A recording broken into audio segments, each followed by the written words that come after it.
Hi, I'm Lauren, And I'm Matt. and this is Publish and Prosper. Where publishing, e-commerce, and marketing collide.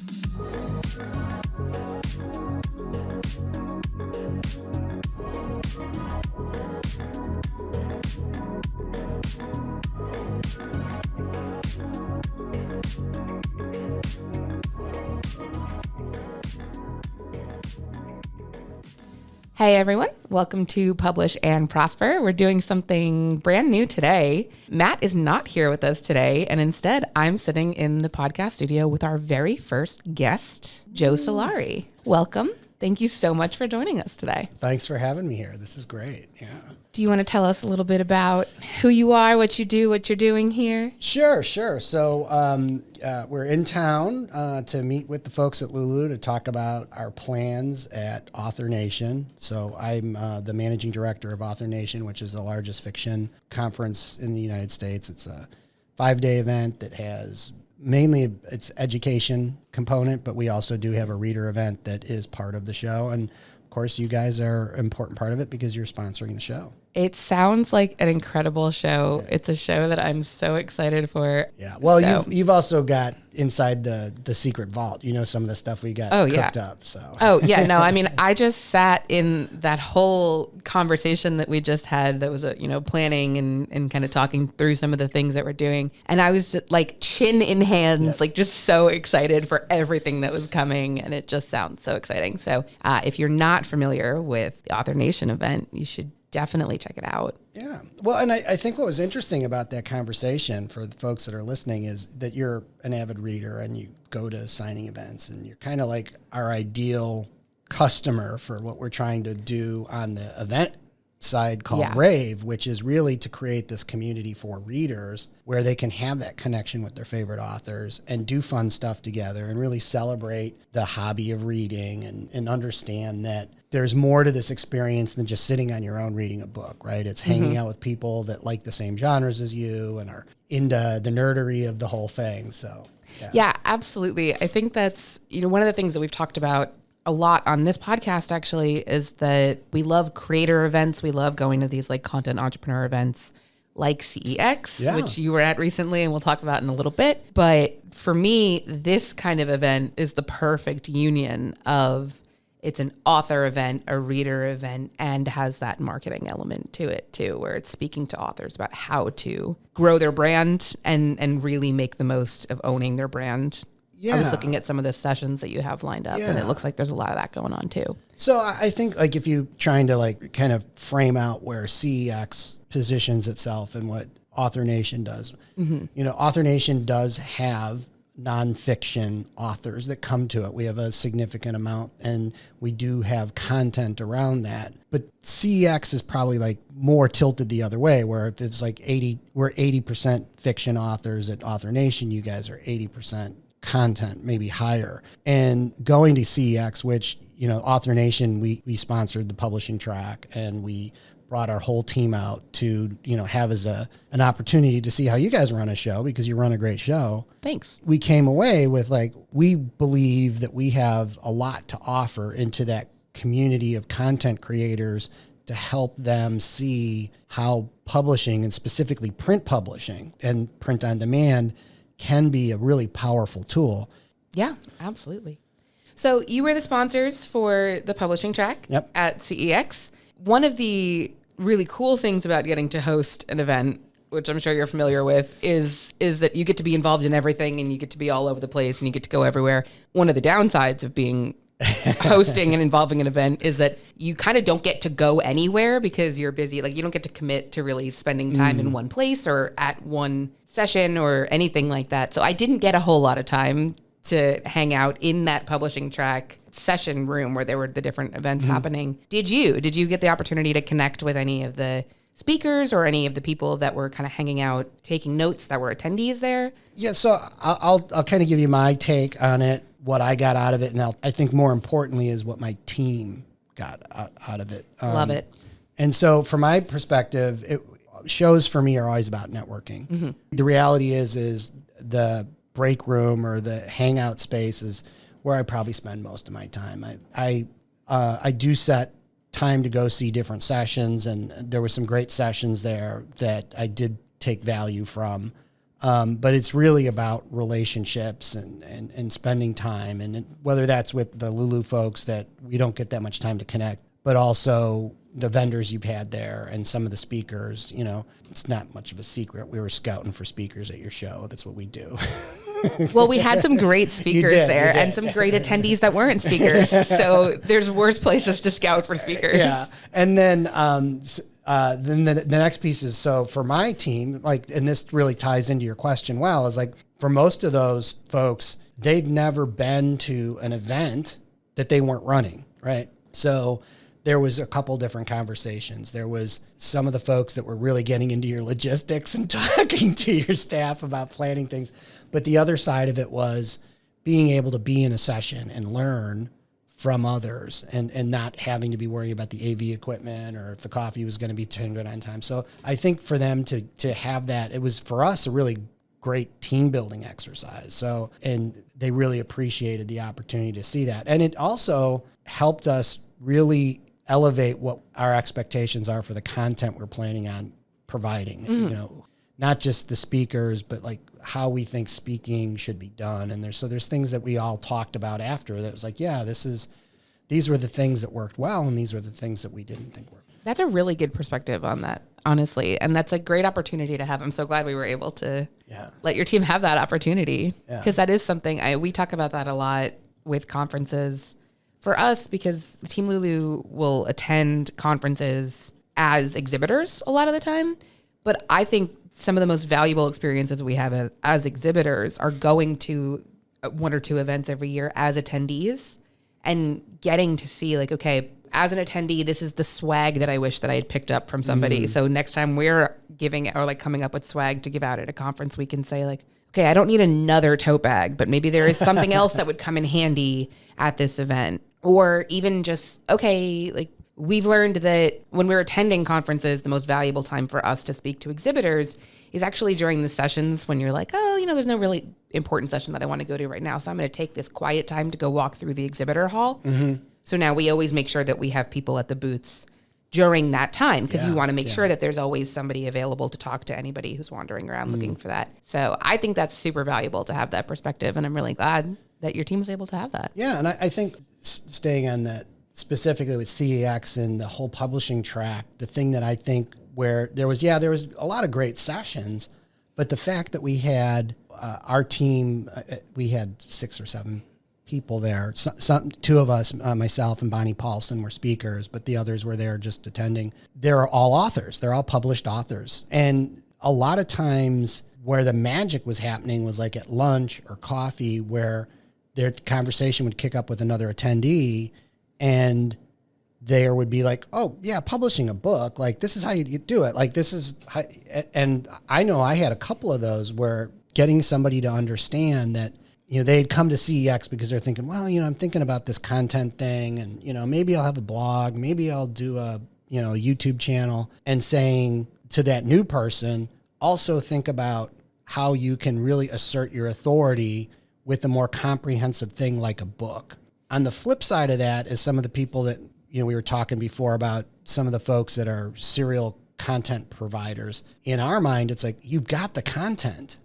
Let's just give you some processes that turn that content into this other cool product that can be used in your audience, either servicing them in another way, right? I know for something that I do, I have an email subscription, and it's a paid email subscription. I have this flow to kind of just have this constant content coming out. But there's people that will pay me additional money to get those emails compiled into a book. There's not a whole lot more that I have to do. I mean, because I want it to be good, I go get a cover made and I get the formatted. But most of the heavy lifting's already been done in the previous year writing that content. That's such a great idea. And that's such a great use of your content and repurposing your content. And it's something that we've talked about kind of abstractly on this show before. So it's great to hear from somebody saying, I put that into practice. Yeah. Oh, yeah. Yeah. So one of the things that I'm a big believer in this concept of, it's said almost as a cliche now, don't build on rented land. Mm-hmm.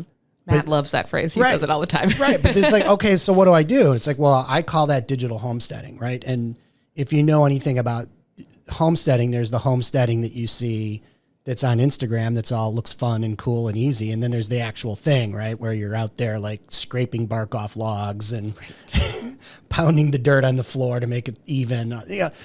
You have to do the work to have that, right? You have to, that's part of the journey, is doing all that, to have that ownership and to know that while it might not be a fast path, everything there is yours.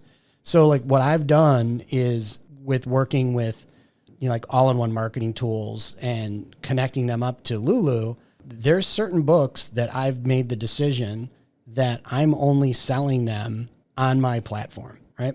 Earlier I was talking about Amazon as a search engine. So like I play both games. There's a reason to have both of those things. Yeah, right? for sure. But there's certain things that I want to get my audience to understand, that if you want like the really core stuff, the Glengarry leads, you got to have that on my site. You have to come here and you have to buy it. And so, with my one book, Attention, I've got it set up where, well, actually both books, but in the case of Attention, it's only on my website. When somebody buys that book, I don't do anything. Like that gets sent through, a Zapier link into Lulu, and you guys print it and ship it. That's the ideal setup when you're using Lulu. I think that's also, Matt and I go back and forth about this a lot because Matt is very much not a fan of Amazon at all. And I recognize Amazon as, I don't want to say necessary evil because I don't necessarily think it's a necessary evil, but it is an important part of the publishing industry, whether we like it or not. And we were talking recently actually about the Kindle Unlimited model as a lead magnet, and about this idea of having, like, as somebody who reads a lot of indie published books, a lot of self-published books, a lot of books on Kindle Unlimited, I will use that as my gateway into, this is a new author, I'm not familiar with their work, I'm not sure if I want to commit myself to buying it. So I read a couple of their books on Kindle Unlimited, and then if I do like them, then I'm much more willing to go out and purchase their content that they have directly from them on their own website and giving the money to them directly. Yeah. So I think that's such an important model for authors. Yeah, there's certainly. I'll give you another way to think about this. If you're somebody that's contemplating, and I do want to circle back on something else with Amazon, but Amazon serves and specifically Kindle Unlimited serves a specific purpose. It's a subscription service that a lot of people like to use. You as a content creator get to decide when your stuff goes in there. Now, certainly there's some genres that it's the easiest lift, like go there first, build your audience. But there's nothing to stop you from saying, hey, I'm going to start with my books on Kickstarter or direct, and then I'm going to go wide. And then down the road, when I feel my books are worth what Amazon's telling me they think a book is worth, I'll put them in there. It's hard for folks that have started in KU because they have this audience that's like, oh, well, when's the book coming? It's like, we know they're being taken care of there. They're okay. Go find new people. Go find the ones, because there's so many people that are outside the industry have no idea what Kindle Unlimited is. That's a great point. Right? Yeah. Right. Now, one thing I want people to think about that are heavy into publishing and that this is their thing is we tend to think about artificial intelligence as a concern from the perspective of, oh, people are going to make cheap content fast, and that could hurt me as a content producer. I'm going to give you a different scenario, another alternative universe that might turn out how AI could really torpedo publishing. And that is Amazon is a software service company that happens to have a big retail piece. And if you went and looked at their last report, Andy Jassy was talking about their investments in AI. That's where they're going to be spending billions and billions of dollars. He needs to make that, first up, that's where he started. Like, that's where he made his money, right? That's his thing, right? So he's going to make sure that his baby gets taken care of. But it's also where 80% of their operating profits come from. So if they decide to just get out of retail, what does that do? Wow, what a thought. Like, people aren't like, it's the most problematic part of their business. Right? It's where they have to deal with all the bots. They have to deal with all the people doing counterfeit goods, all the IP issues. They never have made money other than on the data they get from retail. So like, I'm just like, this whole thing about going direct and doing things this way isn't about what I think people think it's about. I think it's a bigger, more strategic plan to make sure your business is hardened against what might be a really logical decision for Amazon and its shareholders. I think you just broke my brain a little bit. Honestly, that is such a, like, it never occurred to me that is a possibility, but it's so easy to see how it is a possibility and how it could be a very smart business move for them. Well, especially if the government really decides to grind on them with a lot of stuff. And let's be realistic. Like, the evidence of them doing predatory stuff, like, it's not a smoking gun. Like, it's them standing over the body. Like, it's not going to be a hard lift for the government to do that. So, I mean, just thinking that scenario through, why wouldn't you spin off retail? Why wouldn't you sell it to somebody? And then go double down on what is the next generation of AWS, because that business is mature now, right? Like, they're kind of behind the 8 ball with this AI thing. And if they're going to be protecting their market share there, they're going to invest a lot of money and a lot of human capital there and not be looking to what they need to do for their customer experience. And as a customer of Amazon, how many of our decisions to buy from them now is just sheer convenience? It's just pure laziness. Wow. I mean, I need to like recover from this. No, because I can't disagree with any of that. That's such a great point. Wow, I need to go home and like reevaluate all of my Amazon use now, and also like figure out, oh no, what's going to happen to, because as much as I don't want all of my content to come from there, I am a Kindle Unlimited subscriber. I am an Audible subscriber. We were talking earlier off mic about an audiobook project, an audiobook narrator that you were talking about for Author Nation. Yeah. And the first thing I did in the middle of that conversation was pulled it up on the Audible app and added it to my wish list so that I remember to go back and look at it later. And, it, even Goodreads, I've mentioned in the past on this podcast about how I'm a frequent Goodreads user. That's where I get a lot of my book recommendations. It's where I keep up with a lot of what my friends are reading and stuff like that. Goodreads is owned by Amazon. Yeah. All of this is Amazon products and Amazon. Oh man, I've always been up on my high horse about not relying on Amazon for publishing or for book stuff. And yet here I am. Yeah. Well, let's we're not going to talk about what we were talking about in the boardroom before. Nope. But the thing that people that might be like, oh, this is gloom and doom. It's not. It's just informing decisions that are being made. And guess what? The indie community and companies like Lulu are more nimble. And we're thinking through like what's going to happen here, because I think we're really at a momentous point in our history with what's happening with AI. I fundamentally believe that how search and how we interact digitally is going to change in a very big way. And I think that, frankly, the indie community is going to be better at adapting to that than these other guys will. Amazon is going to be in a massive arms race that's going to cost them billions of dollars, and they're going to be focusing on their fight with Google and Microsoft over that whole landscape. Now, one thing could be you are collateral damage to that, or you can think about, okay, the way this plays out, I can do some things to make myself better suited for how the tools are going to be in the future. And if you're building a place, that digital homestead, that's the authentic truth about your brand, about your story world, about the genre, I think that AI is going to learn that and know that, and it's going to be what's suggested. If you're thinking through and building a business that way, that's kind of designed to teach that thing that you're the real deal, you're going to be more successful in the future. You're going to be the one that it suggests when it finds people that are your customer. But you have to build that stuff, right? Like that's the part that gets, a little daunting. I think that's probably the best takeaway or perspective, I guess, on this is the reality that there are plenty of people in this industry that are thinking ahead on stuff like this. Yeah. So there are already so many people that are sitting here and saying like, okay, how do we pivot around this? Like you said, indie publishing is much better positioned to be more nimble with reacting to stuff like this and moving forward. I mean, we were talking earlier, and at some point we'll probably be on here in later episodes revealing this stuff, but we are building the platforms and the resources to make sure that the indie community remains relevant. Yes.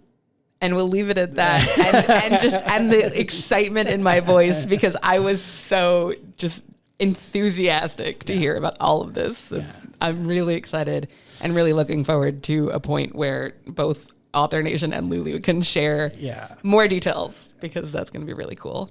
Let's do some testing here first. Yeah, we've got time, but there's some really cool, exciting stuff coming. You mentioned something earlier that I wanted to circle back on, because I thought it was really interesting when you said you brought your whole team to CEX and that your whole team are all published authors, including you. Yep.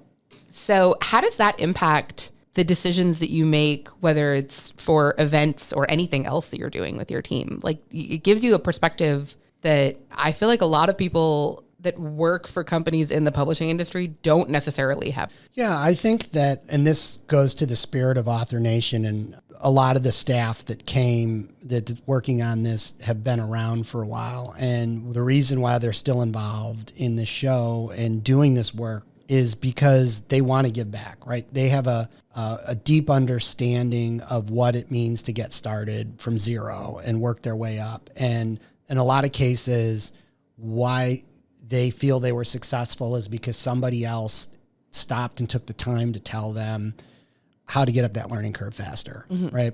And it's just, they want to give back, right?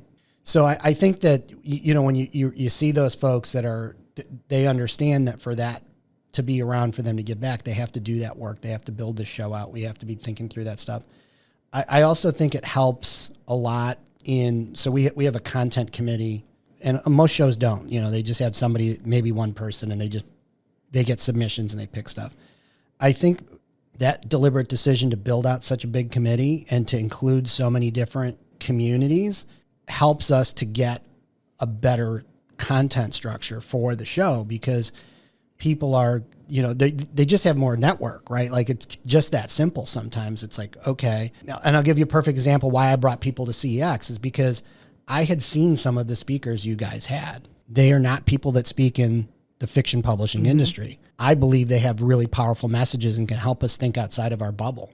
And too much of what's going on inside indie publishing is the bubble, right?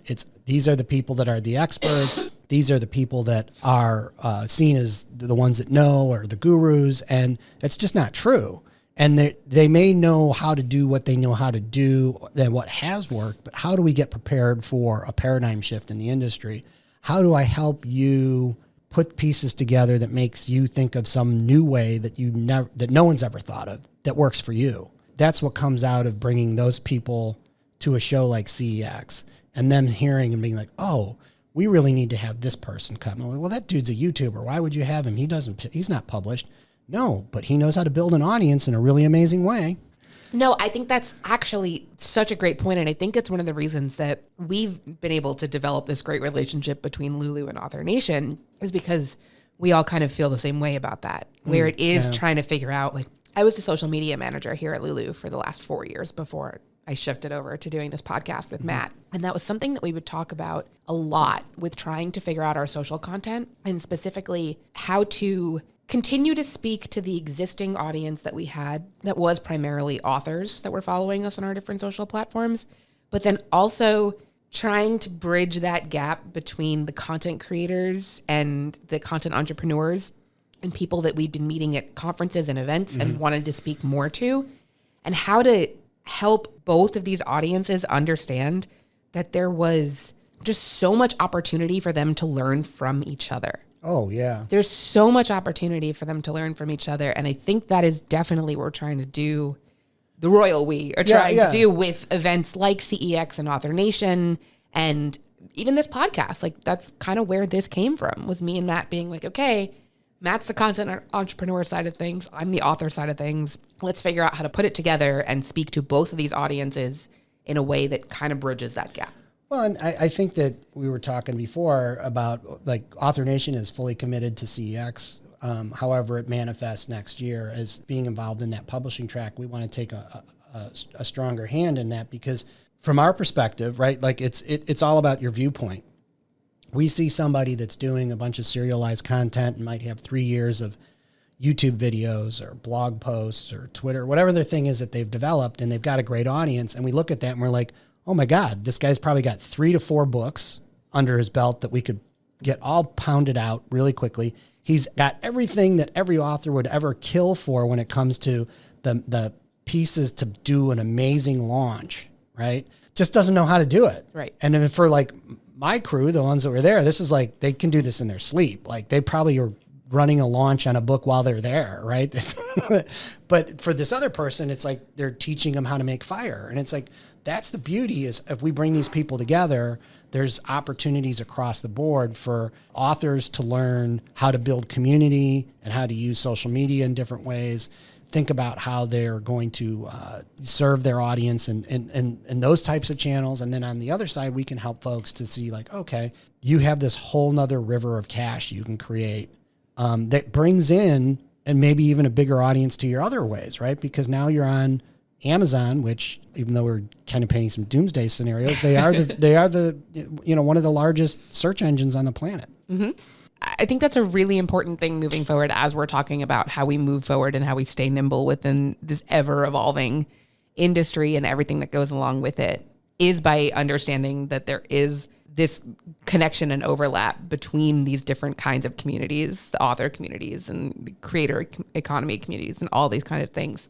And understanding how we can learn from each other and how we can grow from each other is so important. Oh, for sure. For sure. I mean, and I'll give it one other example of, we have to be ready for what's coming next. Like, they're not daunting doomsday stuff, but somebody's going to invent some new media format that your content will be valuable in, right? Yeah. And, a great example of this is that's played out for the author, the fiction author community. And I would say even to a greater extent, nonfiction is audiobooks, right? That used to be a massively expensive enterprise. Distribution was hard. There's all kinds of reasons why it was a massive obstacle. But you look at certain genres of fiction, authors are making more money in audiobooks than they are in print. When all of a sudden authors could go into audio and do that, it's like, oh my God, now it's like a whole nother business. Like now, and I've seen this in clients where their print sales go from being 80%, their ebook, whatever you want to call it, go from 80% down to 50%, not because of anything other than they've added in more sales from audio and it's just equalized out. There's going to be media like that we don't know about that's coming. So as a person that creates content, it's not just about what you can do today, it's about what we're going to be able to do in the future. That's such a great point. And that's also so interesting, the revenue shift on that. I'm a huge audiobook listener. I love audiobooks. They are these days kind of my primary source of consuming books. Mm-hmm. But I've actually never really thought about how that shift must have, because they have become so much more accessible, both to authors hoping to create them and to readers hoping to listen to them. Yeah, yeah. So that's, what an interesting point. And think about this is, we're in a world today where somebody that's listening to this podcast that has, Shopify or WooCommerce, or I use Kartra and I've got it hooked up, but you could do a deal where somebody could come on your website and they could order a print book that you've created. And you could easily say to them, hey, as an upsell, for another $5, you can have my audiobook. And you can, the old days when you have to go record it yourself or you have to hire somebody, now with things like 11 Labs, you can do it in your own voice. And the part that's so important to me about that is if you're really, let's say your thing is where you really make money is in some type of engagement, some type of consulting or some type of membership, them listening to your voice creates a parasocial relationship. Like they start to connect with you and they start to understand, oh, this person knows what they're talking about. And the book comes up if they're kind of reading along while they're listening or they use it as a reference, like they start to get a deeper understanding of that. It's an experience, right? It's not just a book or an audio. It's this experience that will get them to be more certain that you're the right person to solve that problem. And that's purely a nonfiction situation, right? Sure. And that makes perfect sense. I mean, we are doing this on a podcast right now. People, I'm assuming anyone listening to this listens to other podcasts too. I joke all the time about how my favorite podcasts, I'm friends with all the hosts. They don't know it. Right. But they're my friends because, they've just been that voice in my ear that has become this expert voice, this trusted voice, absolutely the person you're going to think of, or the people, the voice you're going to think of when you're thinking of this specific topic. So sure, that makes a lot of sense to have the audiobook then. Yeah. And especially if you're not really keen on being on video, some of the people that are great YouTubers, it's like, well, the guy just has a good presence and he's got this great setup and he's got the mood light, and not everybody can draw pictures all over their wall like here. And, so like, what do we, well, I don't even think I'm a good reader. Well, you don't have to be, right? You can do that with some of the tools that are coming out and have the opportunity. And I've said this to a lot of people, especially ones that are, the book is channel to them doing something else. It's like, well, did you think about an audiobook? And they're like, no. It's like, well, you should, because people are going to connect with you. It's great. I love it. And I also love, this is just more, Matt and I are working on building out an episode that's going to be format wars. And I'm going to be the audiobook champion, and anything that I can use that I can just be like, adding this to my argument for why audiobooks are great. Might cut that clip out and save it for myself for later. That might come up on your performance review at the end of the year. Like, you do understand you work for a print company, don't you? Well, just because we don't offer audiobooks now doesn't mean that we never will. Well, and I think I hope what folks are taking away from this is that you're part of the equation, right? Like there's great tools out there for doing delivery of your audiobooks direct, where you don't have to be sending people files and worry about them loading them into apps and all that stuff. Just like Lulu's resolved the print solution, right? So it's like, you can be selling swag, print books, electronic products on your website today and never touch a product. Yeah. Yeah. That's what we're trying to do here for sure, is trying to streamline that for everyone. And I know we're not alone in that game. Yeah. No, it's a good world to be in right now. If you're trying to build your business, there's so many opportunities. There's so many tools. Is it a lot of work? This gets back to that homesteading thing. It's like, there's like, agonizing hours of trying to figure out email sequences and building pages and all that stuff, especially when you're new and you don't have a budget. But that results, that first result is what gets you your first sale. And then over time, as you build up, you can get some more money. Maybe you can hire somebody to do it better. But the fact that you can do it so cheap and deliver with high certainty, right? Now, you've said it earlier, like if the quality isn't there, then it's not going to be a long relationship with the client. But we're assuming that people are delivering high quality content. I like to think so. But yeah, I always like to think of it as, using your homesteading example, it's building the foundation. Is it a lot of work up front? Is it a lot of time commitment to figuring out how you're going to do this and putting in the work to do it? Yes. But if it means that you're building that solid foundation for yourself, for you to grow your business on long term, sounds worth it to me. Oh, for sure. For sure. You don't want the house to collapse, right? No. For sure. So thank you so much for joining me today. This has been incredible. As we wind it down, we've talked a lot about the future. Is there anything that you want to talk about upcoming with Author Nation that you want to tease for our audience, or just tell them to go learn more about it as it's coming out? Yeah. Go to authornation.live. You'll see what we're doing there for our ticket sales. That's where you'll get the most information about our speaker list. It's extensive. We have 120 sessions over 3 days. You'll see some of the keynotes we have and some of the different things we're doing, like Story Wars, where we're having a live competition for kind of story improv. It's pretty amazing. We've got a live variety show by Sound Booth Theater, where they're going to be acting out different stories. So we've got a lot of different things. Even if you're familiar with a lot of other shows and you're kind of a hardened author conference person, we're like we were talking about earlier, the team is not approaching this the way a lot of people think they are. It's, for me, I'll say this, it's been really interesting at being on social media and kind of lurking and seeing what folks think is going on versus what I know is going on. It's awesome. I know it's something that the more that I learn about it, just the more excited that I get. And I don't want to rush the year ahead, because we've got a lot of really cool things coming. No, we need every day. I know. I totally understand that feeling, but also can't wait for November. Awesome. So yeah, thank you so much for being here with me today, especially with Matt not being here. Yeah. So this was great. Thank you so much. Anytime. And I guess thanks to everyone for listening too. To learn more about this episode, check out the show notes on publishprosperpodcast.com. Publish and Prosper is brought to you by Lulu.com. To hear more episodes like this one, please like and subscribe wherever you listen. Thanks for tuning in.